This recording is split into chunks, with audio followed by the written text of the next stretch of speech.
another weekend, because we love recording on weekends and totally inconveniencing people with our podcast timing. So we have another guest. We have Bill Kenney. Welcome, Bill. Thank you very much. Excited to be here. So let's go through the very typical intro. Like, what do you do? How you got to where you are today? So we'll start there. I'll do the short answer first, which is the what do I do? How I got here is like a long answer, so I'm going to try not to blend those into a single answer. So what do I do? I co-founded a brand agency 10 years ago. It's called Focus Lab. My official title at Focus Lab is Chief Creative Officer. So if we just want to kind of like dumb that down, distill it, I lead the production team, if you will, which is now 10 years later, it's more than just designers on the team. You've got communications people. So think of all the things that go under a brand umbrella, which is visual, representation, design. You've got the written word, how they speak. You've got strategy. Why do we make those decisions within a branding project? So all those things that are like the production outputs of a brand agency, I'm at the head of that. In Focus Lab, just for our listeners as well, in the design world, very well-respected agency. I know personally a lot of the work that you have been working through and creating and generating over the last like 5 or 6 years has turned a lot of heads. You've had some great clients, and I think there's a lot of people, again, in the design industry that look to you all as kind of a leader in that aspect. So it's awesome to have you here to talk about that kind of in depth and pick your brain a little bit, because I know that I've been a fan for a while. I appreciate that a lot. I would just say that I do feel blessed that we've been able to achieve that. I think a lot of that recognition still lives within a kind of like a certain bubble, and I'm excited for Focus Labs bubble to grow, quite honestly. If we wanted to kind of pinpoint that bubble, I think we got a lot of attention, eyeballs in around the Dribble community, as that was kind of really getting some legs, and we were a big name there. So yeah, we got in front of a ton of peers like yourself. So yeah, it's great. It's cool to have, like, even as a small 20-person company that, originally based out of Savannah, remote now, we can talk about that. But to have people like know us, it's like, wow, it's pretty cool. Small world. So let's start with kind of the fundamentals. What is brand? Because I feel like for a lot of our listeners, and we don't have to go super in depth about it, but I know that for a lot of listeners, or even for myself, unpacking it. Right. We perceive brand as something that's kind of like, it's just there, right? If we think about a company like Netflix or Adobe or Microsoft or any other company, it's just kind of like, yeah, the brand is what, like their logo, the way they maybe put their site together. And a lot of people from the outside don't really see kind of this in-depth detail that goes into it. So talk a bit more about that. Like, what do you do? How do you think through the brand process? What goes in it? So you've asked like the $1 million question, and I'll do my best to gracefully unpack this. I think there's an airplane flying over.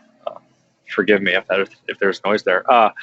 So what is brand? Like, such a large question. How do you define that? I think a lot of the problem, which is both a problem and kind of like the true hidden value, is like you can't fully define brand. It is so many things all wrapped up in itself. Some of it very easy to identify, some of it nearly impossible to identify, and it all kind of creates this brand expression that happens. So if we want to think on a surface level, like what is brand, let's go to these like very tactical things, and I'll speak from even within our camp, and then I'll get outside of that. So visual design, visual language, what a brand actually looks like. Early on at Focus Lab, I'm even comfortable saying now that like brand to us was still very much a design exercise, right? It was logos and it was color palettes and it was typography. And, as we've grown and matured and evolved as an organization, we realize that it is so much more, and we are still only a small piece of that. So now you start to think about, what does a brand look like? What does a brand sound like? How does it speak? How is it positioned? What is its mission? What does it care about? All those things. And now get on top of that, you start to think about, what is its product? How well does this product serve its customers? What type of customer service and relationship does that brand have with its customers? What does that brand stand for? Even outside of its own customer market, like like within a society, what does a brand stand for? So then you put all those things together, you put a big times 10 for like 10 years of that thing multiplying and compounding, And now you start to have like, what is a brand, right? So to say like, well, what is Nike? It's like, well, it's certainly not just a sneaker company, right? If we all think about like how Nike makes us feel, this emotional and psychological aspect, that's really where the brand's power is. And you can't put your finger on it because there's been so many things that have happened over now, for Nike specifically, multiple decades, to have that immediate resonance for you to say like, I resonate with that brand. I only buy Nikes. I want to wear Nike clothes. Well, why? It's not because the fabric is necessarily that much better. It's not because, yeah, sure, there are some things that they get to own, but there's not that much secret sauce in an organization like that. So you're really buying into their values. So there's a little bit of me getting on a soapbox, but also not trying to just speak at length, maybe to answer that one question. Mm-hmm. You cannot immediately define what a brand is because it's just all those little parts. So at Focus Lab, what we're trying to do is say, what part of the chain are we in and what are we affecting? How are we influencing that brand as they're coming out with a new version of themselves, repositioning themselves, and how can we help with that? And that's what you'll see our offering grow to fill and kind of stay within that world. Right. And this is I guess the simple answer is like brand is not just design. It's not just the visual appearance of a brand, because when we hear brand, the first thing that is like, oh, it's the logo. It's the Apple logo. Whatever the commercial, right? Is like for Nike, like you see Colin Kaepernick doing something and you're like, oh, that's the brand. But there's so much more that goes into it.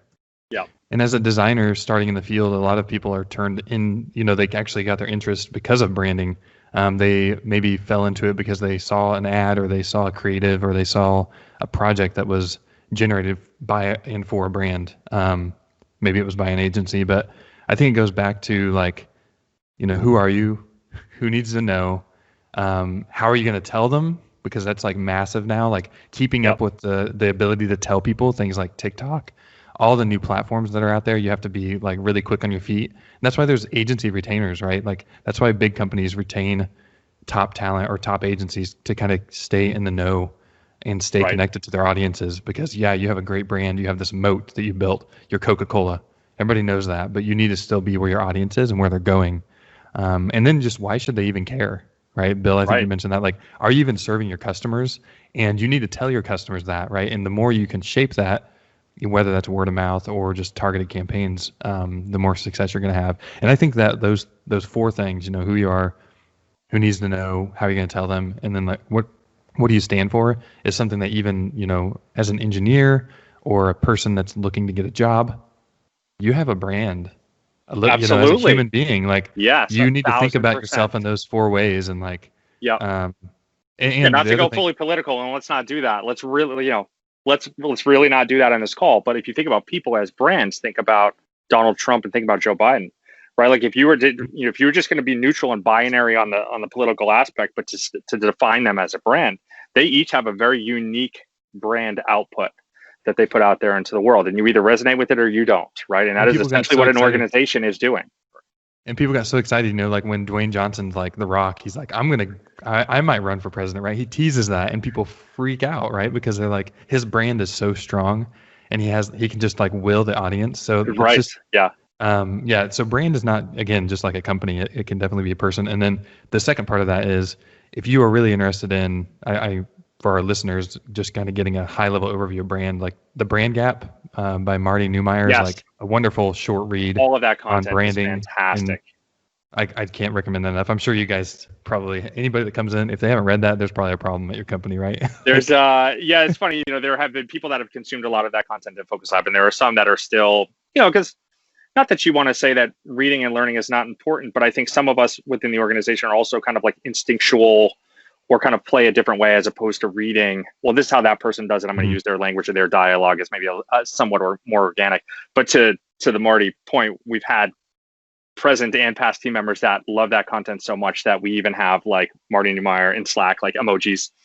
So they're getting the Marty emoji for like doing something really good from a brand perspective and stuff. So So can you help us understand, again, you're a veteran at this now, and you probably distilled this down into the brand offerings that you provide or that you talk to with clients. What are the primary functions? Can you break that down for us?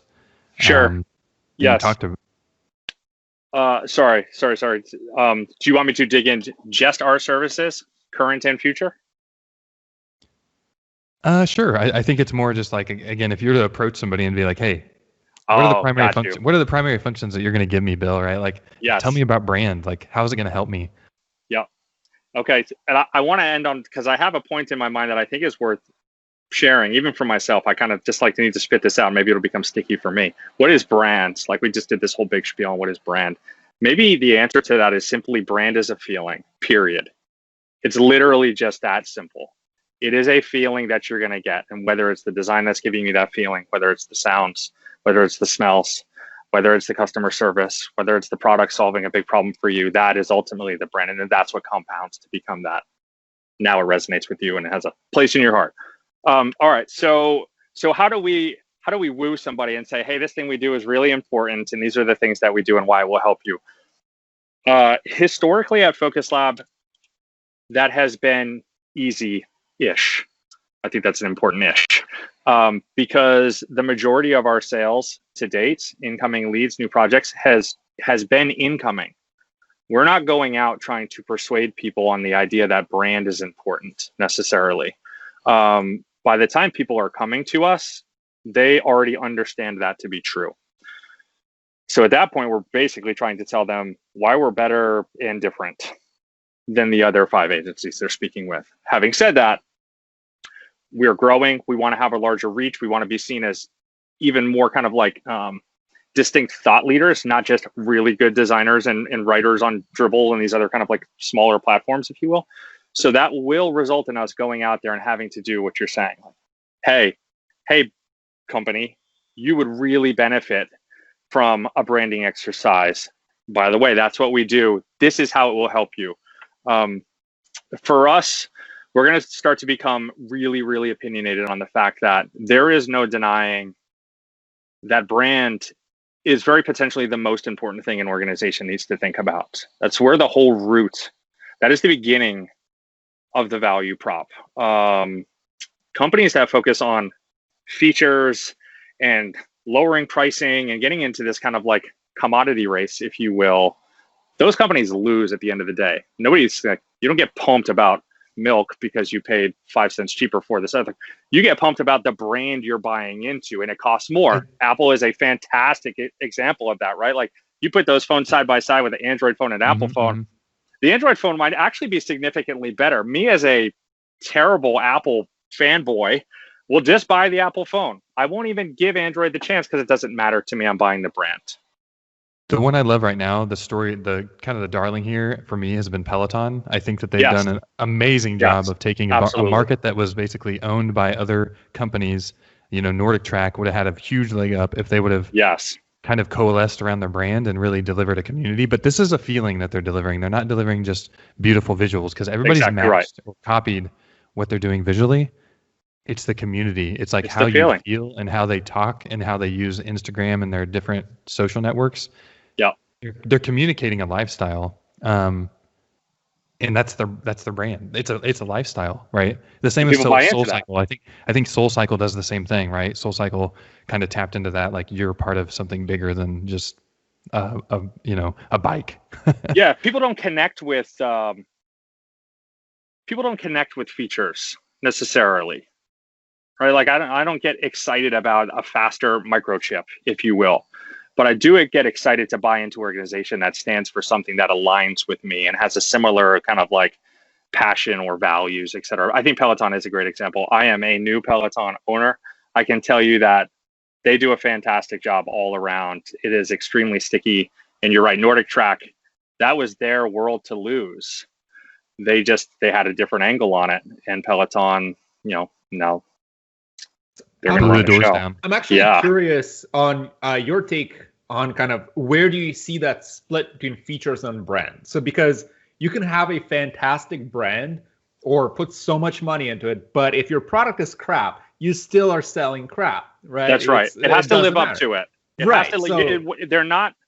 You need both of them at the end of the day, right? The ideal, like the pinnacle, is to have both of those things figured out. But I think the way that we argue, which is, it's not necessarily black and white, although we will present it more black and white-ish and less gray, which is, but you can also have a fantastic product let's just say, like, again, like maybe Nordic Track's latest bike, which I have no idea about, and I'm not even going to say that's a marketing issue. I'm just going to say it's like a brand that is not top of mind.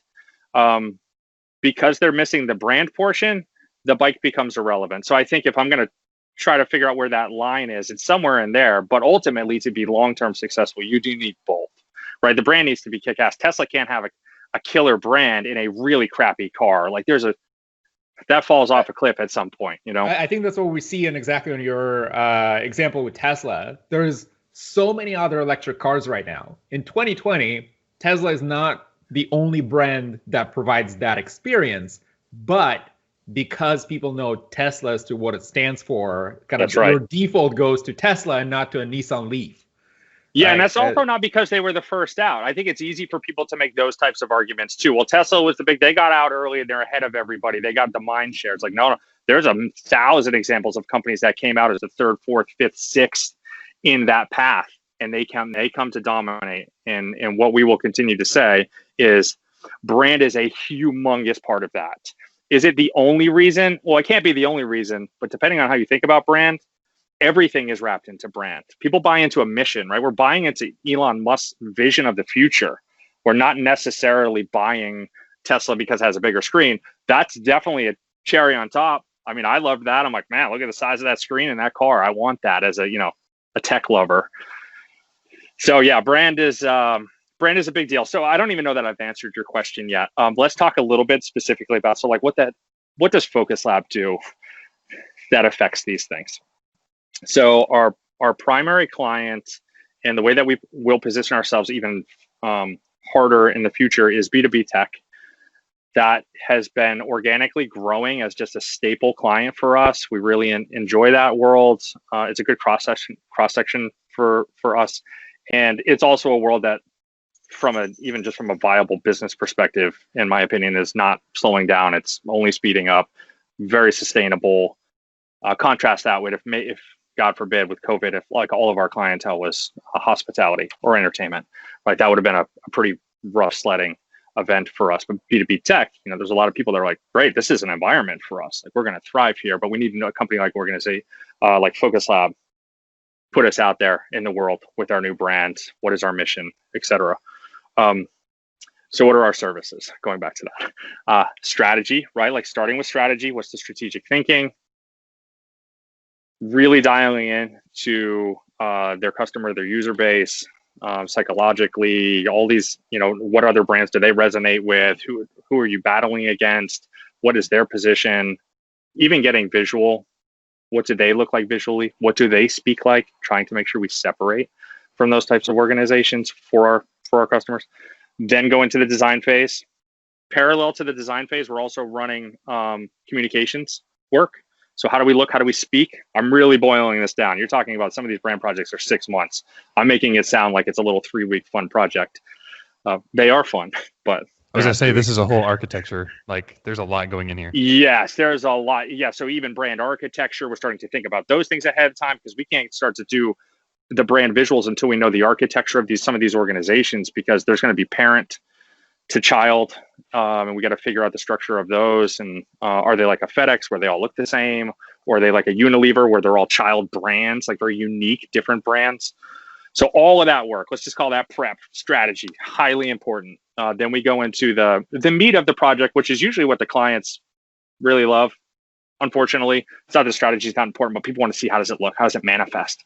And then you get to the back end of the project, which is getting all their assets created, big, hefty style guides, so that they know how to maintain consistency internally. They've got all these new visuals, they got all this new language. That is a huge part of what we push and preach at Focus Lab. Yeah, you got all this great work from us, but if it is not consistently used, you're just driving your new car around, just like banging into stuff, right? And it's not really a great new car anymore. It's kind of like a beat up hunk of junk. So we press on that a lot, and we've actually added a new service to help our clients in that effort.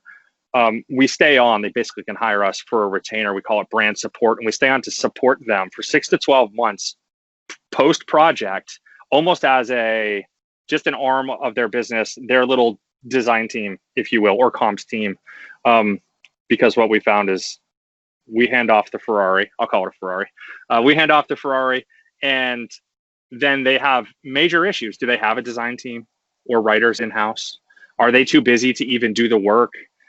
Do they have to find contractors and build a new relationship with these people? So now we want to be able to facilitate and help our clients with that. So that is kind of hinting into the future of Focus Lab, which is like, what are these other services that we can build around what has been our flagship that makes for the best offering out there for a brand offering, and get it off of this, like, let's make logos and make it a bigger picture.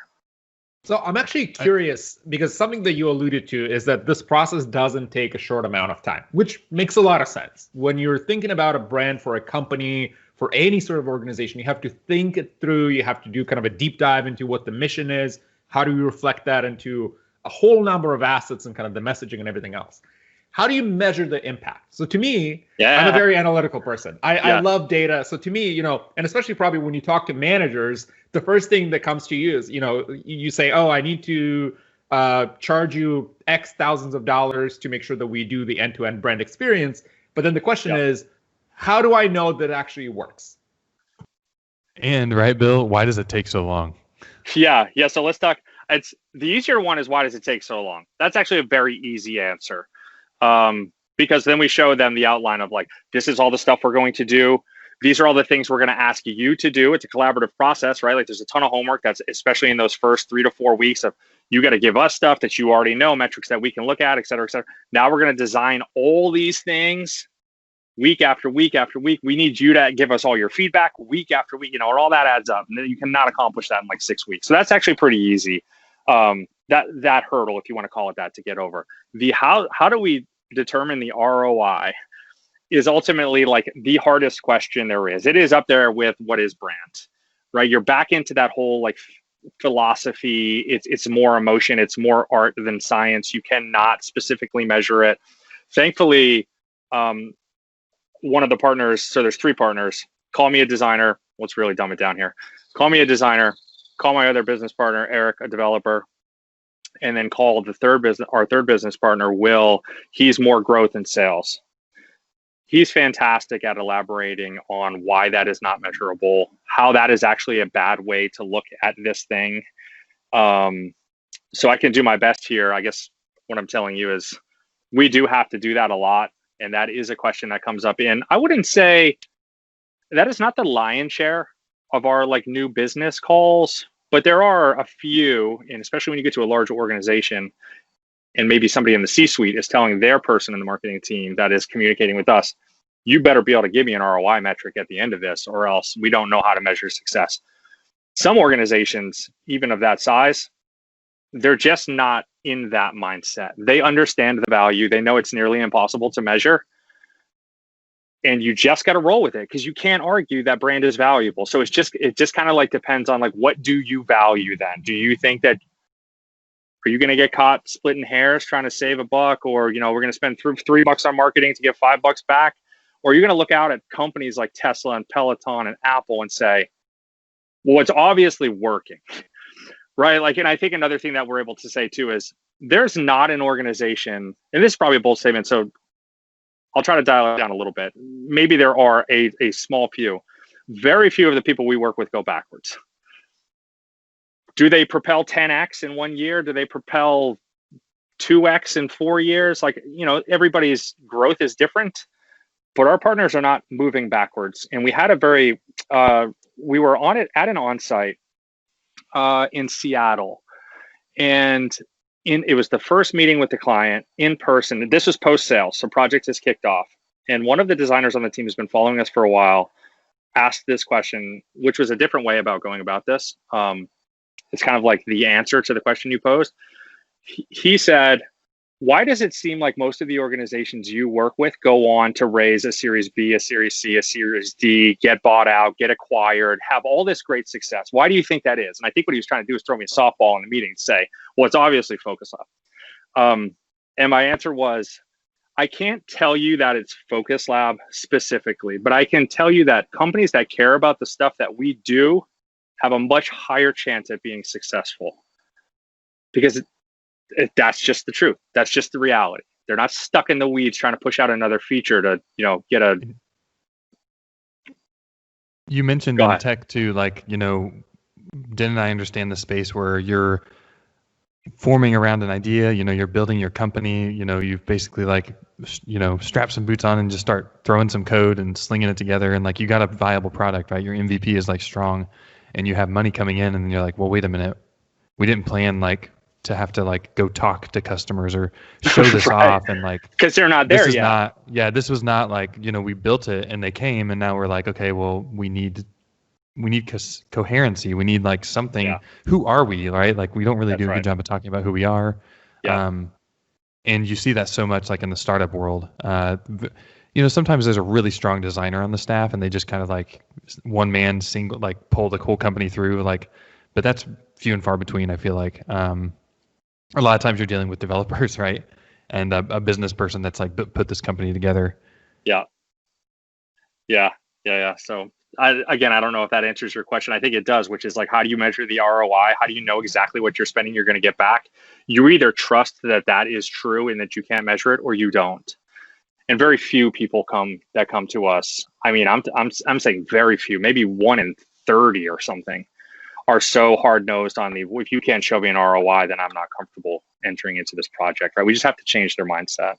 Well, and I think this is where the important part that you called out earlier is the working backwards, where you actually start from, I want to be at a point where my customers see this, where my customers perceive this. They trust the brand. They know that what I'm doing is actually helping solve their problem, instead of just kind of starting with like, let's throw stuff at the wall and see what sticks. And then we'll decide, which way we go, which can be a way to do certain things, but I can't see brand being one of them. You guys surely do. Like, I mean, I'm not really attached to the brand world anymore. I'm in the product world, but in the product world, when we're doing research, right, there's qualitative research that we'll do where we go out and we assess the product as is, and then we come back and do an audit after that, right? We do research on it after the fact, and we kind of get anecdotes and word of mouth from the users, like, this feels so much better, or they kind of talk about their experience with the product. It feels like brand could be done almost in a similar way, right? Like you can kind of pre-audit and kind of get some research ahead of time, and then like after you launch this new brand, see what people think of that. So is that a tactic? It's to understand the impact. The first part of what you've said is certainly helpful, and we do that, which is what has worked thus far, what is not working, where are you trying to go, and where are the gaps now that we're going to try to fill in this project. What doesn't necessarily work, I think, depending on what lens you're looking through, but most of the lenses that people are looking through in this way, which is, okay, so did what we just make, is it working yet? Do we want to get it in front of our team before it launches? Are we really measuring how happy people are on launch day? All of that stuff is actually, it's really slippery, and it can often be a trap, because if we go back to the beginning of this conversation, a new logo, a new color palette, typography, position in the market, and all that, it takes time for that to produce. You can't just say, hey, segment of my customer base, do you like this new? Like it's an arbitrary question to them at that point. It's a personal bias. Like, yeah, I actually don't really like purple. So does that mean now the brand isn't going to be, the new visual identity is going to be successful because the customer base doesn't like purple? It's like, no, they don't know the answer yet. Actually, let them live with it for 5 years. Let them get a new perception of what purple means in their life, right? Like your brand is now giving this new feeling, and they're like, oh my God, I actually love purple. Why do I love purple? I can't figure it out. Oh, because the product that I love most in my life is purple, and now I have a new relationship with the color purple. So no, you can't really measure it after, because it's still too vague and it takes too damn long. If that's the angle that you were speaking about, I might have kind of like taken that further than you were meaning. But yeah, it's not as easy as that. It's easier to do the research and see. It's easy to look backwards. It's much harder to look forward and measure like, specific tipping points. Mm-hmm. Well, and correlation is not causation. So sometimes like you have to distinguish between the data as to what's behind the change. Right. And you're still left with this like, well, what was it? Because you've got all these artsy fartsy stuff. Like, how does it make me feel? And that is so wildly different per person that it just becomes really hard to measure. So as hard as it is to say, yeah, I can't really measure it, so let's not even try to trick ourselves and try to measure it. Right. Let's just Right. know that it has influence, it is valuable, and it is one piece of the pie that will make us successful, and we need to invest in it. There is a leap of faith that comes with that, right? And I would also, it's like sometimes you got to jump. Airbnb rebranded, they jumped. Everybody hated it, right? Airbnb came out, and now I'm going back to brands as a visual exercise, but the new visual identity of Airbnb when it came out, I never seen any new visual identity get like smashed that hard, right? It looks like this, it looks like that, it's overly sexual, it was stolen from the 1940s or whatever. Everyone had something to say about it. Airbnb doesn't care. They didn't change, they literally didn't even change anything. They didn't even like entertain a conversation. It doesn't matter. Now we send out a form at the beginning of our projects. It's part of the questionnaire. It's where we get our first download from our new partners. And one of the questions is, what brands basically what brands resonate with you the most, but it should be more targeted, which is like, for your customers. Airbnb shows up in that sucker all the time now, like all the time. It's like Apple, Nike, Airbnb, right? So, if we just want to put a shining example on, you can roll out a new brand, a visual identity, because it's more about the purpose, right? Like Airbnb as a product was evolving, and it was evolving in a great way. They had a mission, which is this idea of belonging and community. And that's what people resonate with. You don't have to worry about a bunch of people hating your logo.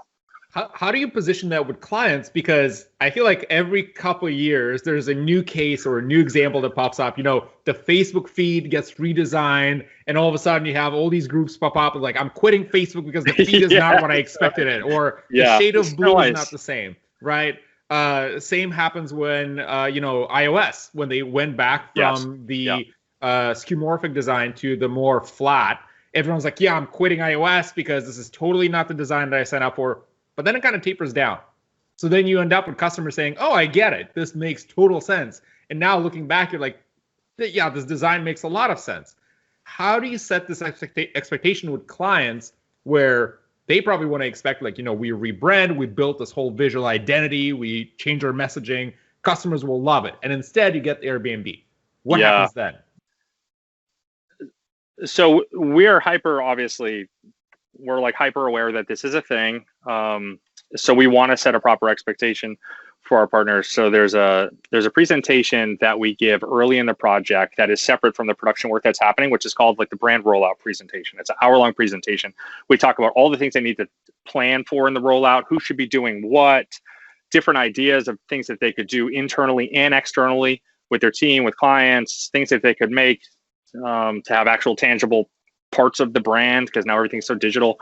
And there's a section in there which is like the haters are going to hate section of the brand rollout. And it is absolutely, this is going to happen. To what degree, we don't know, because we don't know how like fanatic your customers are about your brand necessarily. Sometimes we're working with people that they know their visual identity. Let's boil it down to that for this example. They know their visual identity is not great. Their customers know, wow, there's a motorcycle going by. Can y'all hear that? That was super loud in my ears. Sorry, going back.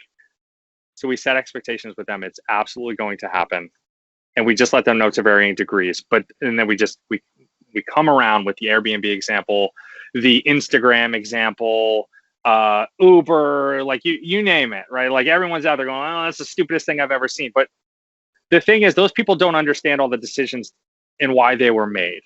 And you can't expect them to. But you do have responsibility in that, which is a brand rolling out is not, hey, here's my new logo, you slap it on Twitter and you like walk away from it kind of thing, right? Like an actual brand rolling out is a story, it's a narrative. What are we what is the new mission that this company is going after? What services did we cut out so that we're more aligned? What's the story? And then you serve in the visuals and the communications behind that. And then people go like, oh, I get it. It makes sense. I wouldn't have made that, or I don't like that color, but like, I get it. It's when people just drop stuff blindly on there and say, hey, here's the new us. It's our new logo. It's like, I either like it or I don't.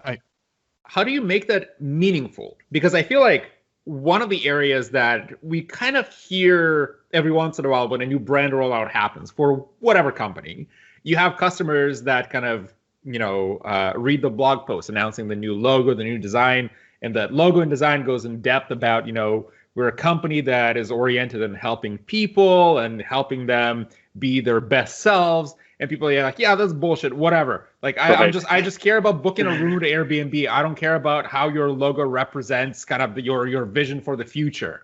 So how do you make that meaningful, that, actually the brand stands for something rather than just marketing speak for something that totally makes no sense for kind of the common folks? So at the end of the day, you just got to try to come off as authentic as you can, right? Like, not everyone's going to buy into your aspirations, and maybe they don't really have to. Maybe that's not the ultimate goal, right? You certainly want your team to be buying into the mission and the aspirations and the bigger picture and all of that, but maybe it is not the goal to have the entire customer base emotionally thrown by your new rollout video. Like, you would want some of them, that would be great, like that you actually like triggered that event and somebody like, wow, that made me, like, that really got me. But like, you're not going to get everybody like that, and that's fine, again, because it's still this long-term play. Elon didn't come out and say, we're going to change the world and we're going to make electric cars, and we're all like, yes, it's the best thing ever. We're like, okay, let's see it, like, prove it. And now we're like, dang, he's really doing it. Okay, we're bought into that mission. We get it. And then when he says that he's going to start selling tequila, everybody wants to buy that and a flamethrower. Right. You know what I'm saying? He's like the greatest salesman ever. It's like, no marketing, right? That's his claim to fame. I don't market at all, and because there you go. There's your purest example of a brand. I would say that Apple. They certainly market, but I don't see an Apple commercial every day. Then you think of like Active Sports GoPro. Like, to me, that comes off as like, when you think of cameras for any sort of outdoor activities, that's the go-to, even though there's many brands that you can use for that. When your name becomes your brand name becomes the object, that's when you've won. Like, when Kleenex, Game Boy, anybody calls a handheld game a Game Boy, right? Like, yeah, that is actually, you want to be in that position. That doesn't happen very often. I had a recent conversation with a friend who's like, I'm going to get an Uber. And he opens the Lyft app and just starts getting like, wait, you thought, like, yeah, I'm going to get an Uber. That's classic. The brand itself, like, it's like Google, right? Like, you're going to Google something. That's right. Yeah, it is the verb. Yeah. And same with Airbnb. I think, we bag on the example of their design, but when it comes to hospitality and actually finding a room somewhere when you're traveling, I'm sure there's 1,000 vacation rental websites, but you're thinking about like, I'm just gonna get an Airbnb, like whatever. Yeah. It's a world we enjoy being in because we feel like it is so powerful, and I think it's easy to argue that it's only becoming more not more relevant, because it's always been relevant, but maybe more exposed. Everybody gets it now, right? You can no longer just be the dinosaur that survives on, enterprise software, big cash, but we can be old and stodgy and buttoned up, and people, don't actually relate or buy into us, but they do buy our computers. You mentioned like, that doesn't work anymore. You had mentioned that a lot of the work that you all are tackling is B2B. So it's serving that like business to business that's right. aspect. And I feel like for me, I'm a little bit, I don't understand the touch points there, right? Because like traditional consumer branding, it's like you have vehicles, you have like a sports team, you have a logo and you have like the jerseys and stuff. And the same thing with like Coke, they have cans and they have advertising and it's everywhere. There's print materials too. But B2B, it seems like it's super niche.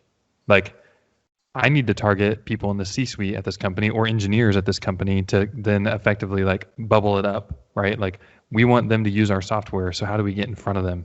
What are those touch points? What does that look like? That you've done this for over 10 years. And so you've seen an evolution in the way that media is being used. Mm-hmm. What are you guys honed in on as far as touch points and like the important aspect? I know visual is a key part of it because all this media now has a visual aspect to it. Yeah. What more is there, Yeah. So let me touch on the B2B real quick too. B2B is going to be a strategic way for us to position ourselves as the leader within a lane, but it doesn't mean that is our only lane. Because maybe I'm just, speaking for myself because I want to know this to be true, and it will be true, which is we're still going to work with other fantastic organizations, right? Like even in the past 2 years, it'd be very easy for me to rattle off totally different than B2B type of organizations, right? Like we did a beach arcade in Delaware, fantastic. We're like, yes, sign us up. We've earlier last year, we just finished up branding for a brewery, which is run by past and present gang members. Like for us, really, it's more important to, are we working with good people?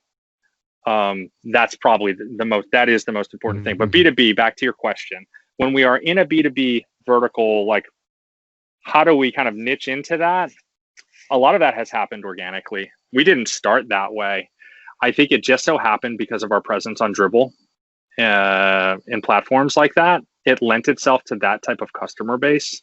You didn't have a random local mom and pop restaurant looking at Dribbble to find someone to make their new brand or website, but you did have companies, I mean, call them whatever you want, the Shopifys of the world, crypto Twilios, crypto, like anybody that was like more aligned with maybe who we are as people technologically and stuff, they would find us there. So they kind of became our customer base. What we realized is like, this is actually a great customer base.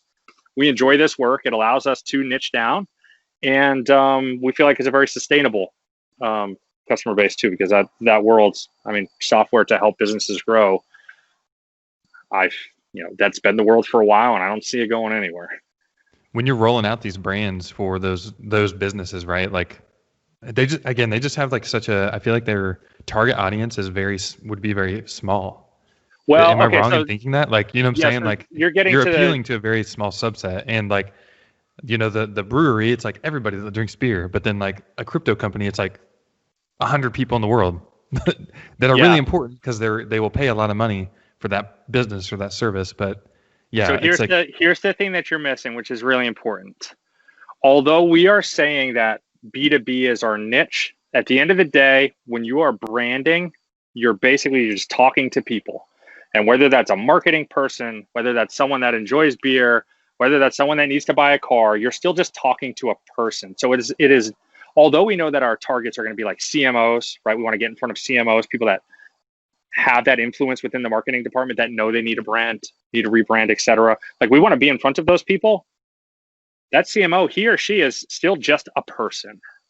I need to speak to them slightly different here or there, but I still need to be very authentic, open and honest, et cetera, et cetera. You need to appear in their targeted feed, right? Like if they're looking through Instagram, they're right, which is really like, so LinkedIn will be a heavier usage for us, right? Because that's going to be that world, more C-suite-ish, where Dribbble for a long time was very much peer related, which is good because that is another key demographic for us, which we call embedded peers, which is we will have people, insiders, if you will, designers, developers, whatever, with inside these organizations like Shopify and such, that then say, oh, our organization needs what Focus Lab does.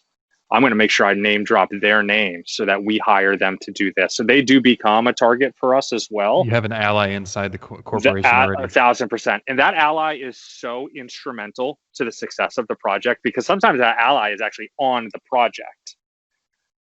Therefore, there's already trust built. You don't have this weird, maybe weird's not the right word, but this kind of like first date feel. Like, okay, here we go. We got to like, how do you communicate? How do I communicate? Do I talk really long and annoy you? Like, are you good at giving feedback? You got to do all that, like that first dance. When you've got that ally already with a relationship built in and trust, you're like so far out of the gate, out of day one.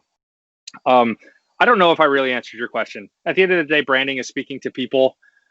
And right now we're speaking to people in a B2B way, which is ultimately like marketing departments and businesses that need to speak to their customers, which are then just people again. Right. So here's an example. We did branding for a company, Patriot Software. Consider them like a Gusto competitor. They're in Ohio, not largely known software organization. When we're building their brand needs to resonate with the people that are using their software, right? Their customer base, which is going to be organizations like us, for example. It could be agencies that want to use like a Gusto type of solution, get your payroll into like a software as a service type of solution. But at the end of the day, we're still just people too, right? Like if anything, like we're niche, but we're not niche. It's like wildly broad. It's like, well, shit, like the demographics of the people that are going to use that are humongous. So then you just get back to your basics. How do we present Patriot as an authentic, helpful tool that doesn't look like all the people in their space, that maybe looks and sounds different, and then we show the value of using their service, et cetera, et cetera, et cetera. So I don't think that, I guess to close the loop, maybe not. I don't think that is just where like we're going to become robotic and just know how to do C-suite talk all day, C-suite. It's not that, it's like we got to be able to talk to everybody, because every brand, although they're B2B, are still pretty wildly different on who they might be reaching to, We talked a lot of. Oh, I guess I was going to ask, we talked a lot about kind of the inner workings of branding, what goes into the process. The one topic that we have not touched on that we wanted to from the very beginning is, how did you get into this? What was your path to actually being part of kind of the branding profession? So my way of life thus far has been wildly organic. I'm not a huge planner as a business owner, with 20 people on the team and 10 years in, like I have to be more of a planner now, but I wouldn't say that's like a natural part of my DNA. So the point being, what's the short story? I was always good at drawing and art. I loved it so much that I can clearly recall even like pre-middle school going over to my one buddy's house, Anthony, and we would just draw. Like that would be how we would play. Like I would go to his house and we would just draw these epic, like, look at my Rambo guy, and like with this robot arm, and kind of very comic book driven X-Men, or just like really trying to like think out there and make our own characters, worlds, et cetera, et cetera. So we just draw. Then you get to high school and you're like, well, I don't really want to be a nerdy comic book drawer guy. So then you got to go through your whole life changes of like, listening to music that you're like, why the hell did I listen to that? And you go through all that stuff. Then I go off to college, had no idea really what I wanted to do until maybe sophomore, junior year of college. And that's where that art love came back. And it kind of came back in the wrong way, which is, I think I'd be really good at that, and that would make college a lot easier. I'm just going to do that thing that I'm really good at. It didn't come back from like I found my passion again. But I did find it. Crayola at 101. That's what I want. Right, yeah. I want to get back to easy stuff. Like all these other classes, really hard, and I'm hating college. Maybe I'll be an art major. And as soon as I did that, it did click though. I loved going to all my art classes. I thrived in my art classes. I was now like that art major kid in school that's like, you're kind of like the brown noser. All your projects are really great. You work extra long on them, and all the other kids, it's their elective, right? They just want to get in and get out of it. And I thrived at it so well. But then I come to this transition point at the end of college where I'm saying like, okay, so like, how does painting and sculpture and charcoal drawing and all this other stuff, like, how does that translate to the real world? Like, man, how do I like make money? Yes. So I was BFA was my major. So I decided, hey, let's just keep on dragging this thing out. Let's go back to school. I don't know what I want to do yet. Let's keep riding the train. So I moved to Savannah, Georgia. I was going to go to SCAD, which is a big art school in Savannah, Georgia. And I was going to get my master's degree, an MFA, so I could be a teacher. Because I figured I like people. I like running my mouth. Maybe I can teach. That seems pretty easy. Trying to take the easy path. I did not end up on the easy path somehow, but I seem to keep trying to take it. So I went there. Financial aid fell through. I decided I'm not paying $30,000+ a year for my master's degree, because maybe that's a bad decision. I should just buckle down and start doing something. A couple of just arbitrary jobs connected together over a series of years in Savannah, and I ended up in this one place, pre-Airbnb. I think Airbnb was actually started in Savannah by SCAD students. I think that might be wrong. But I ended up at a vacation rental company, answering phones. This is after college, right? Like $12 an hour, like kind of like early adult life. I probably should have been doing something maybe a little bit better than that. So I'm answering phones. How many bedrooms do you need? Check out this one on our website. We didn't have all those tools back then. The Airbnbs as well. The tipping point for me, and I give her a ton of credit, the woman that owned that business recognized, hey, like, you went to school for design. You want to do our business cards? Oh yeah. Like, that wasn't my job, but she had me in house. So I did the business cards for the organization. I did the trifold brochures. I started to now redo their website, and all of a sudden, now I was doing all the photography for all the units, all on Tybee Island. It's a little island off of Savannah, Georgia. Photo shooting, all of those. So now she's got like this passionate, talented designer guy doing all this work. And she was really gracious in kind of like farming me out to all of her other business friends, realtors, restaurant owners. It was like within a year and a half, I had enough side work that I told her, like, I think I'm just going to do this and not work here. I really hate that. I feel like you set me up for success and I'm leaving you. But this is really great. I'm kind of like onto a thing. I just get to work at night and like people send me checks. This is great. I didn't know this was the future that I had in store. I'll cut out a bunch of years of doing that, but in between, which is ultimately me meeting my business partner, Eric, who was a developer just as much as I don't design on projects. He doesn't develop on projects 10 years in. I realized I was not a developer and I was making websites that were way above my head and I'm hacking them together in Dreamweaver and just like, now I'm not happy because the design looks terrible because it's like, can't dev it right. So we meet, and that is the real spawning of Focus Lab. That is two brains coming together, different skill sets, an absolute yin and a yang. Our personality styles are perfectly contrasted, introvert to extrovert, detail-oriented, not detail-oriented, et cetera, et cetera. And that's where Focus Lab was born. And then, it's been a fantastic and, not easy, but it's been a great ride since. That's really inspiring, because I think that I had like such a similar path, and it could have went a lot of different ways, but running your own business is hard. Yes. And like you clearly were on that path. You were trying to choose the easy way, and somehow you fell into doing the hard thing, right? Like now you're doing it for 20 plus people. How did you mitigate the risk? The Courtney's kind of question, I think, well, before Courtney gets to the actual question, I'll interrupt shamelessly while we're on topic. But how did you mitigate the risk? Because Courtney's right. Starting a company is hard. And the typical path, after college, after your first gig is, you'll take the safe route and go work for some company somewhere. You decided to, get two brains together and start your own thing.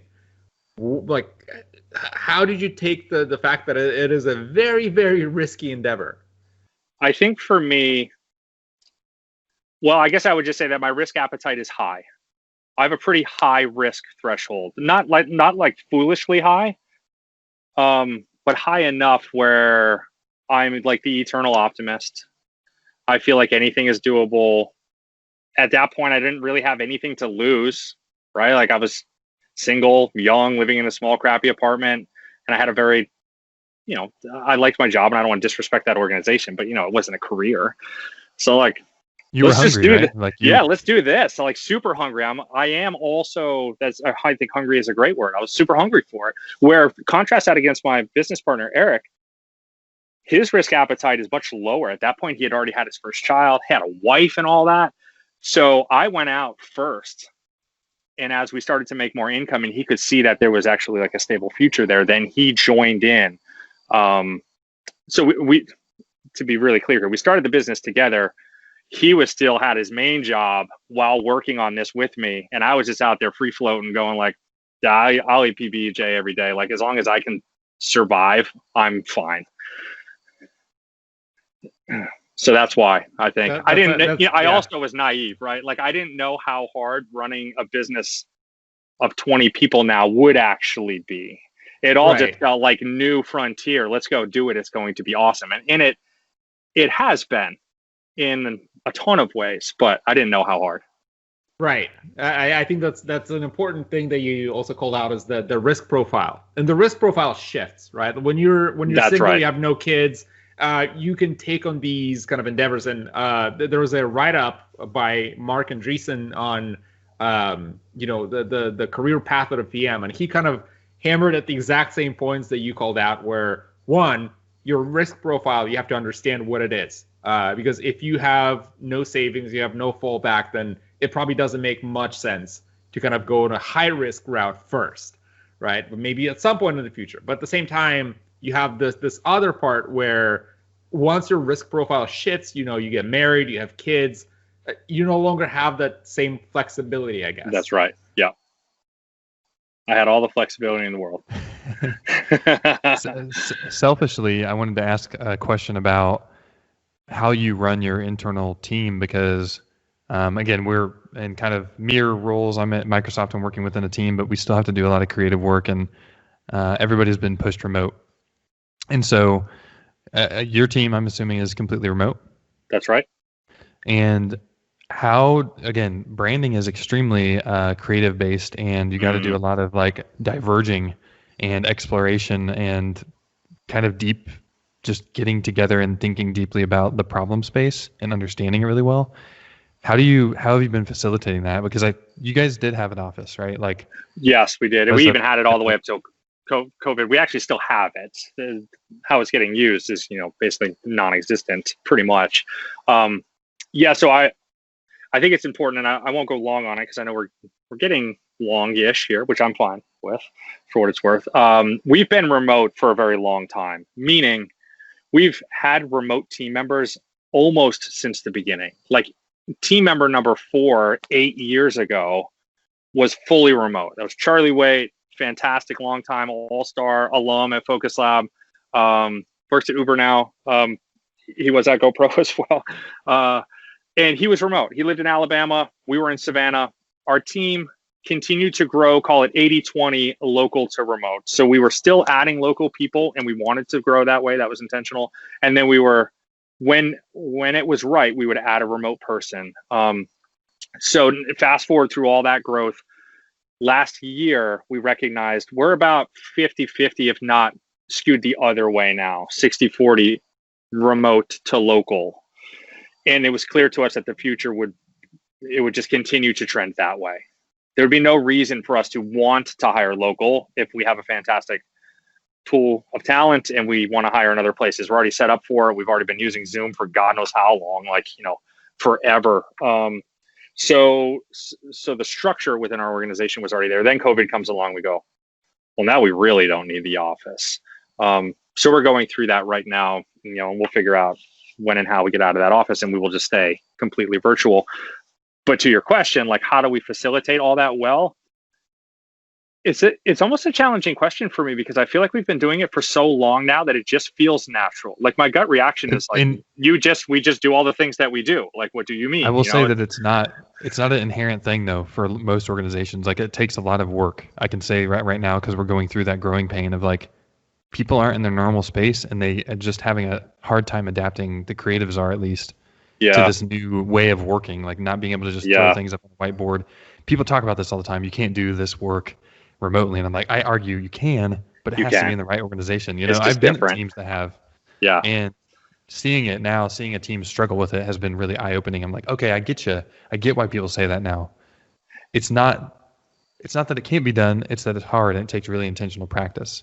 Yeah, and we have been practicing for a long time, not in preparation for this, but that's just because that's where we were. Like, we always had remote people. I would also say that our size is probably really helpful in that way. Like, if 60% of the team was already remote, and from a creative perspective, creative team members, if you will, the amount of creative production people in the local team now is so small that it has been disruptive for a few of those people, but it's a small portion of the organization. For me, it's easy to work from home. I've been working here, as you see on my deck, for 6 years. I'm comfortable in that flow. But some of these people on our team, COVID, they really like going in the office, even if there's even not even from a social aspect, but just to get out of their home environment, get into a quiet headspace in the office, put music on, and be focused. Now it's like, well, I got kids at home and I got virtual schooling. So I think it's more of the overall thing as a conundrum, and not necessarily that remote is harder for us. Right. So we do it in a lot of ways. I mean, if I was going to get down to specifics, I would tell you all the things that we do on a daily, weekly, monthly, quarterly basis to make sure that our remote environment at Focus Lab feels as connected, collaborative, fun, joyous, social as it can. And we do a lot.